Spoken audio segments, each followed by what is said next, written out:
maalin murankiyo mateekni hadhe. ugu horeyn saxartiida maxamuud almaadir aan ku weydiiyo halkaad ku dhalatay dee Hargeysa oo jaamacada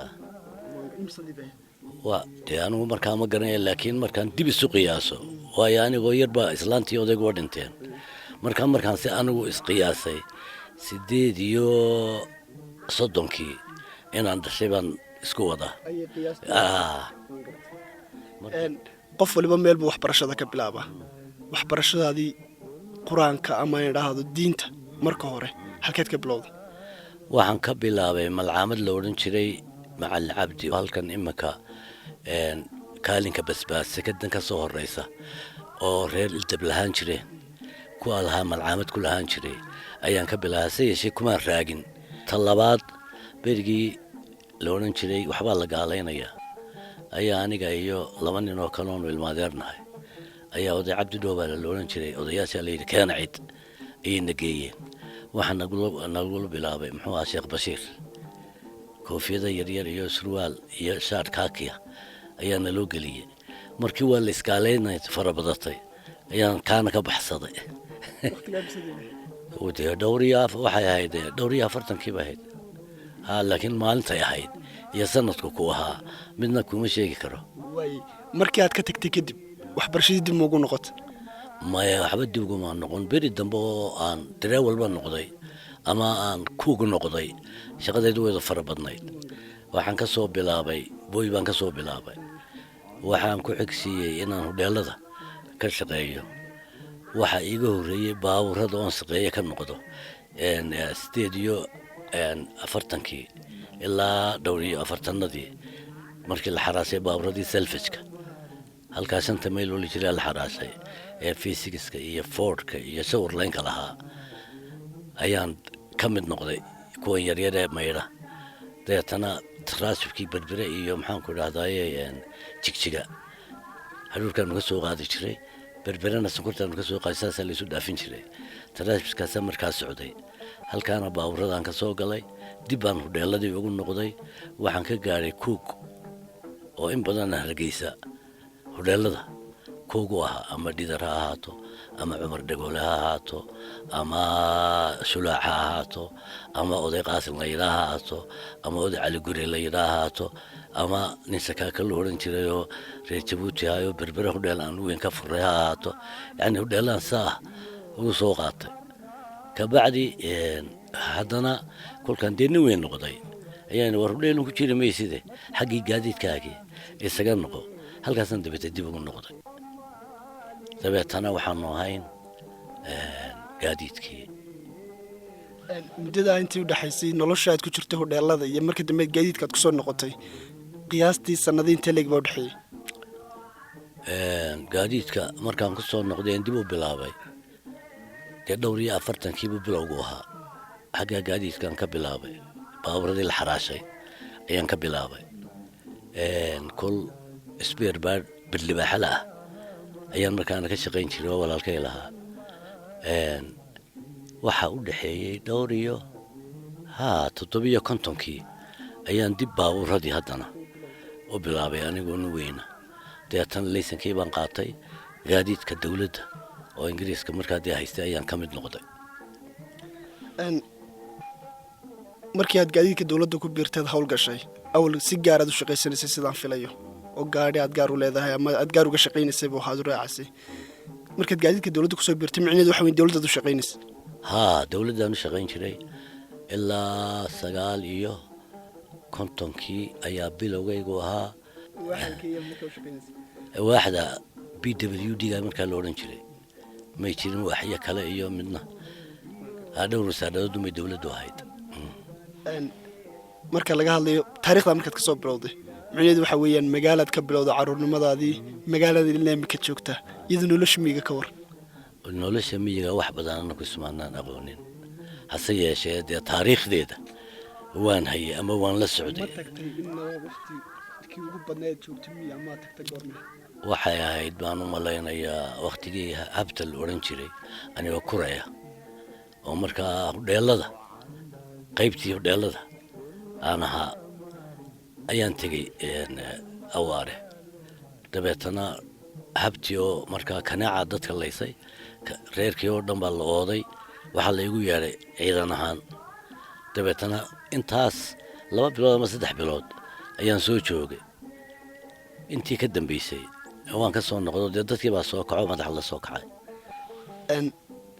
saxardiida maxamuud waxaa jira magac dadku had iyo jeer yidhahdaan jabiye oo inta badan naanaysta ah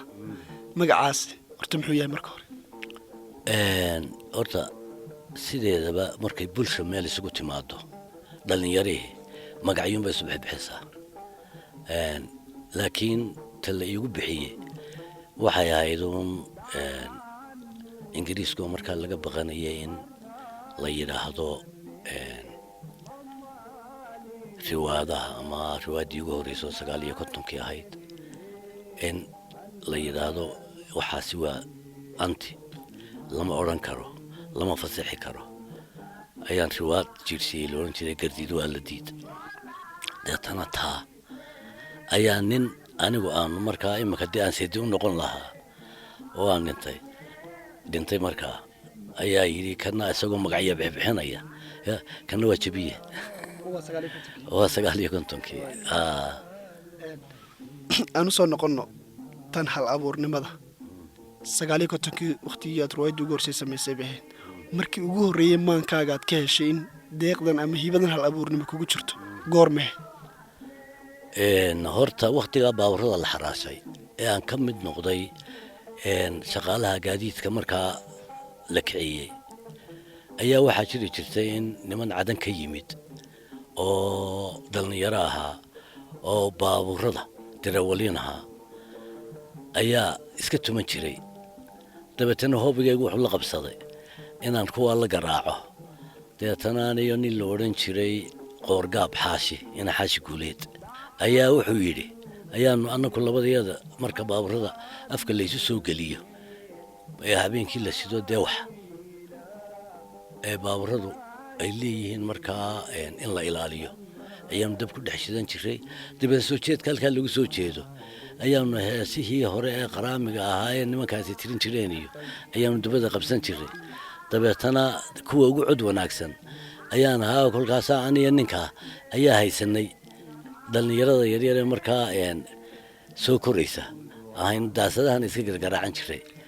waa qiyaasii waa dhowr iyo afartanadii waa 46 47 meelaha weeyaan intaas waa intii idinku aad hibada codka iyo ku maaweelin jirteen iyo hawsha aad isku dhaafin jirteen ereygii kuugu horreeyaad samayso ereygii ugu horreeyaan sameeyey dee horta kudayashun buu ahaa oo matalan ninka xuseen oo faarax la odhan jiray iyabaa iyaguna halkan ka kacay deetana ninba geesuma wax u qabsan jiray dadku waxay isku tuurtuuri jiray afarey marka afareeday uma ka mid noqdaayo tan iyo codacali ilaa ciisaa caymahan mariya caadka uu qariyey caqliga nin qabaa ma carareen ilaa nin ciqaaban baanahay waxaan tiriyo korta kaa ayaa ugu horreeyey waxaa ku xigay dabeetana 54 kolkii hawdiir seferiya la bixiyey ayaa waxaan ka sameeyey hees markaan arkay dadkeennuna siduu yahay waddankuna siduu yahay wixii aynu filanaynana yaa hawdiir sef eedaynu lahayn dee waa dhulkeennii la raaciyey maxaan ku dhahdaaye etoobiya kolkaasaan dabeetana sameeyey hees guubaaba ah wakhtigaa siyaasadduna way soo korsanaydoo jimcadii waxbaa jiray marka heestaasina waxay ahayd ma suurowda maanta sabiguna inuu seexdo saaca foorura sifihii nebiga inoo dhigaya waxayna sugaysa suurtii socoy oo waddankii lasii cadowga sabaalaha dhee ka sare kaca marka taasay ahayd heestaasaa iigu horreysay hees kor baxda 54 markaasa noogu soo gudbo 55 waxaa taariikhda igu maqaalaa 55 waxay ahayd waqtiyadii la bilaabayba fooraha fanka oo walaala Hargeysa iyo la dhisay bal iyada sanadkaasi maxaad ku suureynaysaa dabcan dhanna kala mid baan ahay ragga markaa walaala Hargeysa la baxay muxuu ahaa Ismaaciil Axmed Sheekh Axmed iyo Cabdillaahi Qarshe iyo ayaa dabeetana nin walba nin heesi jiray waxa ku jira ayuu ka heesi jiray hebel waxa ku jira ka heesi jiray markaas la wan jiray hebel baa yiri saasaa la isugu diri jiray ها aynu soo gudubno ruwaayadii kugu horeysay gardiid waa la diid bay ahayd 19 ruwaadaasi maxaa kugu dhaliyay marka hore waxaa igu dhaliyey waatii dee markaa gobonnimo doonku bilaabmay waa kii hargeysa diyugu yimid markaa beraayacas iyo qolooyin caynkaas allah yarxamo ayaa markaa haystay suugaanta la dhegaysan jiray uun geed fooqa xasan dalab hoostiisa ahaan jiray ayuu soo fadhiisan jiray ama khayryada horteeda dhira buu fadhiisan jiray markaa waa markuu lahaa asagu alli waa qarniyo afriiqiya waxaan ahay tii afriynaysay istaraag bixiya adduun ma leh arool watayda waa la arkaa halkaa uu tirin jiray weeyaan dadku isugu soo ururi jiray marka waxaan arkay dadkeennii kala jeeda sababta igu dhalisay dabeeto waxay ahayd taa iyo awaad yacni sida ay aniga niyaddayda ku jirtay gobonnimada saynu uga qaadan doonno ingiriiska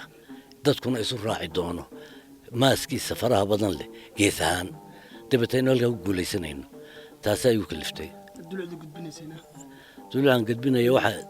waxay ahayd inan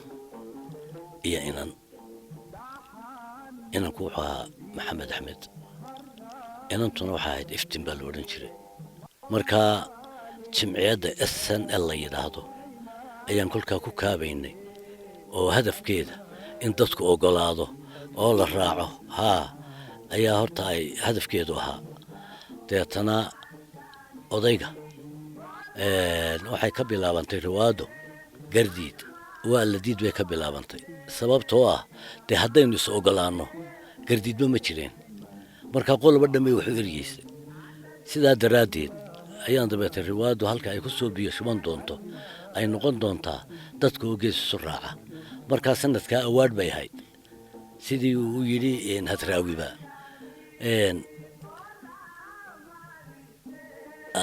duhur laysla wada jiro haddaan guusha laydayin ha goblama dadweynuhu oo kale oo tixdaasi waxay soo gimiday wax damboo la yidhaahdo ilaa halganku dhammaado ayay dabooshay markaa waa awaadh bay ayana ahayd awaaddii markaa koowaad ee aynu awaadhno ayay riwaaddani matalaysay riwaayadan waxaa ku jiray heesadeedoo ka mid maandeeq curatoo mataanaysay taayada maxaad ku soo wareysay maandeeq wuxuu ahaa calanka ma ahayn dee hal ma ahayn dadku waxay u haystaan hal dhashay markaad gees ka eegtana dee waxa weyn gobonnadu hal dhashay maxay ku mataanaysay xisbiyadii kala jeeday oo walaaloobay oo isku mid noqdo hadaf keliya yeeshay waxaa kaloo ku jirayna ka sara kaca heestii ahayd sabaal hadhaye ka sara kaca dee waa 4 taas waxa weeyaan 4 kumay jirin riwaayadda gardiid miyaa taas kumay jirin ka sara kaca waxay ahayd 4 kontonkii hawdiirsee fire wareegeedii ayay ahayd oon la war ka sara kaca markaa waa markii weerka la qaatay ee aynu ku dhaqaaqnayba inaynu ingiriis tagno inaynu weydiisanno xorriyaddeenii markaasay ahayd hees baa yeli ku jirtay ahayd sidaan filay gardiid waa la diid waxaa ku jiray heesta geeska afrika arrintaas ma jirto hayo waxay ahayd markaanu dadka wacyigelinta riwaayadda ayaanu dhulka ka hadlinay markaa waxay ahayd inan ayaa aabbihii yidhi kaaloo guurso maxamed axmed ahaa dabeetana anugu anigan gaboobo xoolihiyana ma wadi karee kaali guurso dabeetana wuxuu yidhi ma guursanayo anugu magaalo miyii tegi maayo dabeetana waar hadalka iska daayo kaali guursa buu yidhi dabeetana wuxuu yidhi aabbo weli guur iima bannaane ii kaadi mayaaba kaali guursa buu yidhi xoolii waa dhimanayaan way baaba'ayaan dee cid hor joogtaa ma jirto kaali guurso oo saaya dabeetana wuxuu yidhi sheeroo aan gambiye gumaysiga hawaas ka rabto way ka guuraan miyuu guurkii bannaan yahay dabeetana wuxuu yidhi aaba iska daa giigiidan iyo waxaanaad waddo kaali guurso dabeetana labadaa dhexdoodii ayuu dhulkii la hadlay uu yidhi ma dhulkii baan ahay oo adiga igu dhashay ma walba dhuuxiyo laabta iyo dhudhukaad ku jirtaa ma adigu hees caynkaasa ilan wax wala kala ilaawayaay ayaa iyadana ay ahayd wallaahi waan ku dhaaranayaa maalintaa dhimaatay dhexdaydaa lagu keeno inaad aad u dhibtoonno feedhahaagu isdhaafi dhulkii baa odhanaya dabeeto maxamed axmed kulbigees beegayo wuxuu yidhi ma dhulkii baa la hadlaya mise waa dhalanteed ma aniga iska dhaqaaqay waa caynkaasa ayuu asaguna halkaa markuu marayaaba odaygu yimi wuxuu yidhi wareedh ma tashatay waatan kula taliya ma tashatay dabeetana wuxuu yidhi dadii xalay goora hurdeen geeskii afrika gabiyo wuxuu yidhi gaalkii iyo nacabka iguu degay googooyey hilbiyay kala guray idinkoo gunta waayin iyo guntata soomaaliya gidigaa markaa gudideen miyaa garateen intoo gabataan goblanka ahaada anigoon godol iyo u waayin gasiin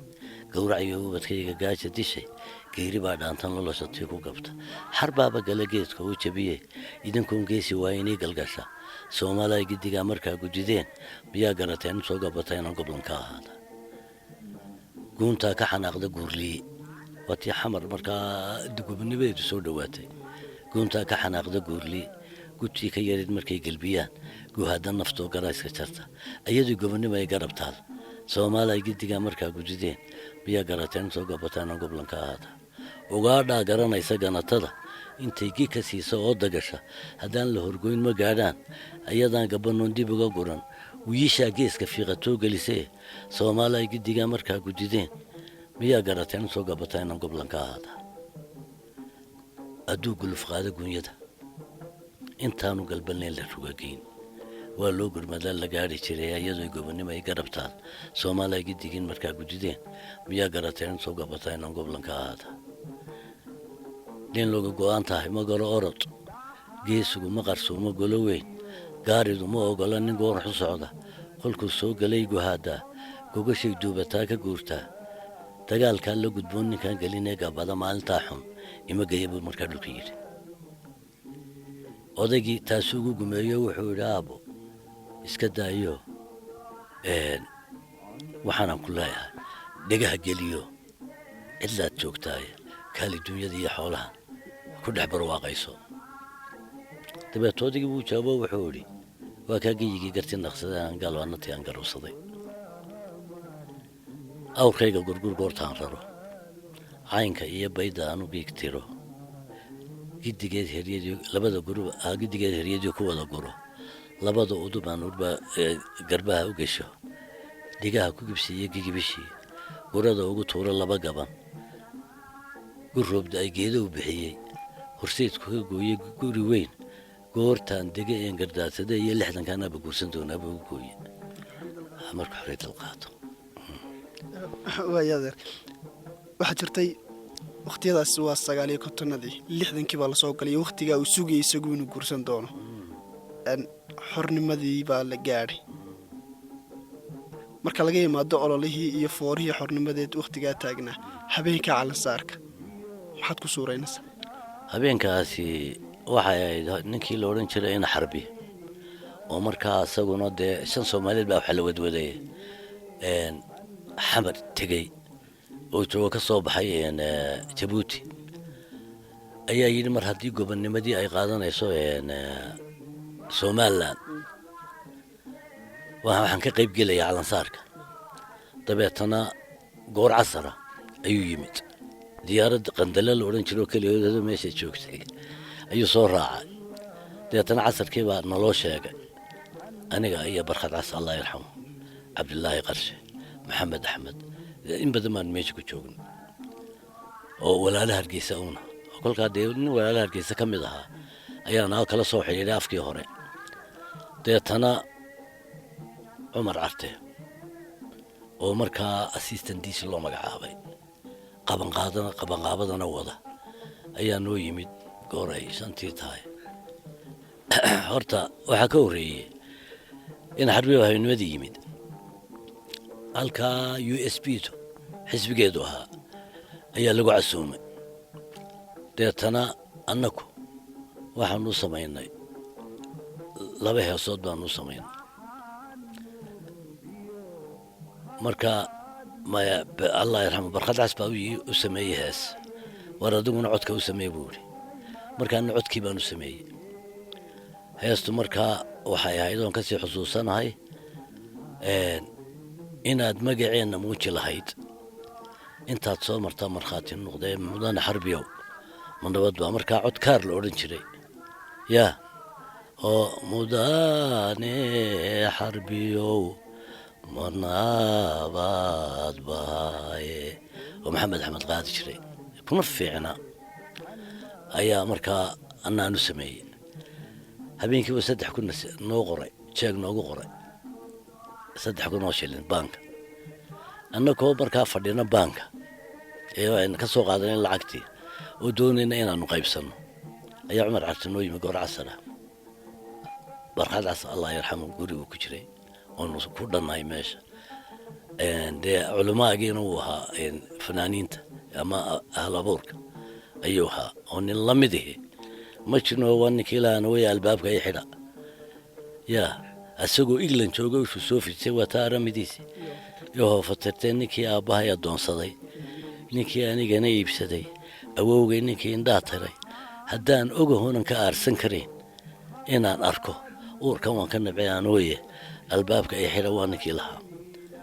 dabeetana halkii anagoo fadhino yidhi maxaa caawa ugu tala gasheen caawa gubernadii waa joogtee calankii baa la saarayaa macaynkaasa haddee waxba gubanaan talagelin 7 habeennimo halkaan laydinku imanayaa waa laydi qaadayaa waxa ugu tala galshaan waa laydinka rabaa markaa habeenkaa runtii 2 heesoo keliya ayuunbaaba calanka lagu muujinayay hees allah yarxamo barkad cas baa yidhi soo samee aniga midna anaa samaynaya runtii asagu markiiba uu kada loobsado wuxuu yidhi aniga way ii bixi weyde deetana sare kaca waddada total ee jaamacada ayaan maray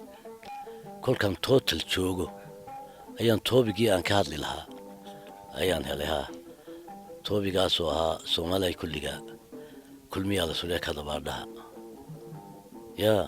ummadkoon laba hoo karti loo ururtaa isticmaalka ciise waa kii aynu rabnay kifaaxi u galee Soomaaliya kulmiyaa la sulee kadabaadhaha kolkii la iskulay ee kaalka la istaray waa ka banaan la dhiga kun ficil cadaab kufrigii erinay